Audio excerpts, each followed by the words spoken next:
Welcome our Indian friends. As Dr. Amalasha told, I'm Dr. Sinath Lega. I come here as the president of the Association of Private Hospitals and Nursing Homes. In the next few minutes, I'll be touching on healthcare landscape in Sri Lanka briefly. Then towards the latter part, one of our vice presidents will join me in discussing investment opportunities. So we'll start.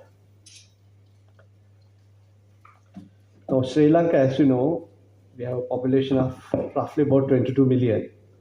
And Sri Lanka's health sector is often considered as a success story in South Asia, proven by the health indices. I'm not going to go into all the details because it's a business to business discussion that we have. So I'll just touch on the basics.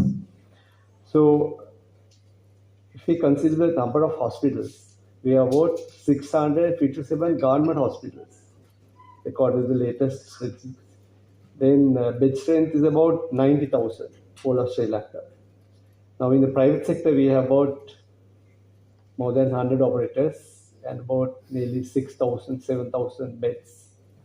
Now, private sector is basically confined to large cities in basically Colombo and few large cities spread throughout the country, but mainly in Colombo, private sector. So, as you all know, we have free healthcare and almost near universal healthcare. So, if you take any member of the public within 1.5 to 2 kilometers radius, he will have access to a government hospital. Different scales of hospitals are there, but some hospital will be there for him to go without paying a cent. He can obtain the services.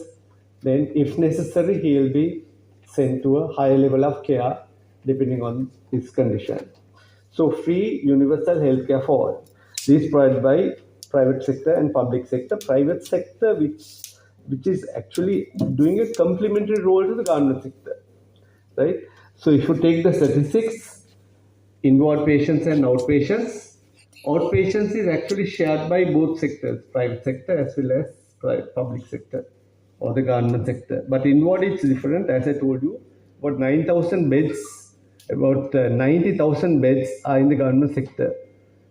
Private sector doesn't cater to that scale of operations. We have about 7,000 beds. Therefore, we do only 5% of inward patients as against 95 of the government sector. And government sector too, now if you consider the main components of the care, curative, preventive and rehabilitative, government sector hospitals to a large extent deals with all three. The hospitals, whatever the scale, they have all three. But whereas we in the private sector mainly deals with the curative aspect, not so much of preventive and rehabilitative care.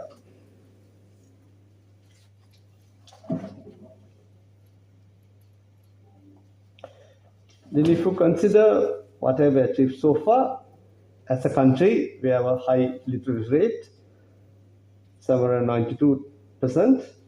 Then all the indices are comparable and good enough to be compared with the best of the Asian countries. For instance, infant mortality rate, 2020 statistics, 6.1. Maternal mortality rate, 29 deaths per 100,000 live births. Life expectancy at birth, it's around 76. We have eliminated malaria, eradicated polio and neonatal tetanus. These are some of the highlights when you consider achievements. Then what are the issues that we are faced with? Now, if you consider, now I represent a private hospital as a medical director, one of the leading private hospitals in Colombo. If we consider our how patients settle our bills, they are largely out-of-pocket payment, not so much of insurance. So insurance penetration is very less, about 10, 20, max 15, something like that. Then there are disparities in accessibility. As I told you, these private hospitals are confined to main cities, mainly in Colombo. So accessibility is an issue if you are from a area where they don't have or you don't have private hospitals. And as you know, private hospitals will charge for services. There's a cost involved, which is not the case when it comes to government hospital. At the same time, still there's a growing demand. The private hospitals are actually put up by investors. They always try to give what the customer is going to ask tomorrow. We are trying to give it today. So private sector is very much interested in giving the high-tech care or the services that people ask at a price. So these are some of the issues that we have. Although the people would like to come and receive care in the private sector, sometimes because of the cost factor, there's an impediment to obtain private care. Then, if you consider the previous slide, which I skipped, will be tackled by my one of the vice presidents, investment opportunities. So private healthcare sector differences in comparison to government sector. Now technology. Some of the technology has been initially brought by the private sector. Some, so they are still interested in bringing the latest technology to the country because it comes at price. At price. Government cannot bear such huge costs, whereas private investors can. So technology sometimes come before they go to the government sector, comes to the private sector. Then there's this movement where a lot of private hospitals are accredited hospital. Now my hospital, various other hospitals are JCA, USA accredited hospital, and some other hospitals are Australian accredited hospitals. So a lot of hospital owners, managers would like to go for accreditation. One thing is that accreditation will give a quality to the hospital. Safety and quality are two main components of this accreditation business. So we like to do that. Other thing is because of medical tourism. Now we are expecting boom in tourism, medical tourism in this country, like India, Thailand, Singapore, any other country. So in the expectation of getting more tourists, who will be interested in going to accredit the hospital. Now, if you say JSA, if you say hospital X, JSA accredited, they are very confident to go to that hospital because they know that no hospital will be accredited just because they want. It's a serious process of accreditation that they've gone through to earn that. So they come with assurance that it's like going to their own hospital in USA, you come to the hospital, something like that. Then infrastructure. These are costs. There are costs involved in improving infrastructure. So hospital, private sector always try to improve their services. Handles greater scope of high-end procedures. Now, if you take, say, bypass surgeries, serious brain surgeries, then bone marrow transplant, all kinds of high-end things, we being the private sector, would try to give an initiative there. So that is also one of the differences. Then minimum waiting time. We have heard stories where patients say, even in England, if you are diagnosed with whatever the condition, say brain tumor, you have to wait for extended periods till you get your time. Even in Sri Lanka, it's like that. Government sector, there's a waiting list. But in the private sector, difference is it's much, much faster. So waiting time is very much less. That's one of the reasons why patients come to the private sector in addition to other pluses that it gives. Then now the doctors who are running the private sector hospital, running in the sense doctors who give their services are largely coming from the government sector. As you know, government sector, this business model is different. Like some of our private doctors are working 100%. They are paid workers in the private hospitals. They are in-house doctors. We like that model because whenever a patient comes, if the patient comes on a weekend, public holiday, OA day, or whatever the holiday, if he says, I want to meet a pediatrician now, irrespective of the time of the day of the week or month, we should be able to cater that need if you are in the private sector. There can't be any impediment to that. That's the model that we like to have. Therefore, we have resident consultant in most of the domains, but they alone can't cater to the requirements because this to a certain extent, private sector is consultant centric. If they like a particular consultant, they go wherever that consultant goes to. So they will come and ask, is Dr. X coming here? Is he visiting here? Likewise, so there's a clientele around every consultant. Word of the mouth, positive remarks about a doctor, they go, then tell their friends, then they become customers again. Then they come to the hospital and ask whether the doctor is coming. So in spite of having an in-house population of consultants, still other consultants also have a lot of patients. Now these consultants primarily work in the government sector. They work from about 8 to 4 o'clock, and after that, before 8 or after 4, they come and work in the private sector. So we are largely dependent on this consultant population who are actually working in the government sector too.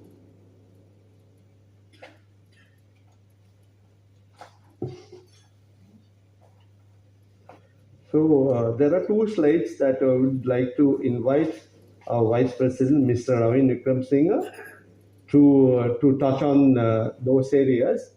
That's on healthcare collaboration as well as opportunities for basically business, right? So Ravin, over to you. He is Ravin Wickramasinghe. He is the chairman of a big hospital in the southern region called Runo Hospitals in Galle. That's about 72 miles away from Colombo. He is the owner and the chairperson of that hospital. Right, over to you. Thank you.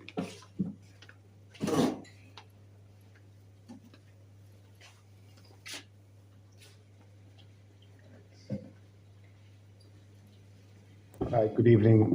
Thank you, Dr. Rohan, for that introduction. As he said, I'm Ravin Wickramasinghe. I'm also the Vice President of the Private Hospital Association, and I'll be briefly explaining to you about the investment opportunities and the key collaborations that we can do between our countries. So the first point I'd like to mention is the developing private health insurance.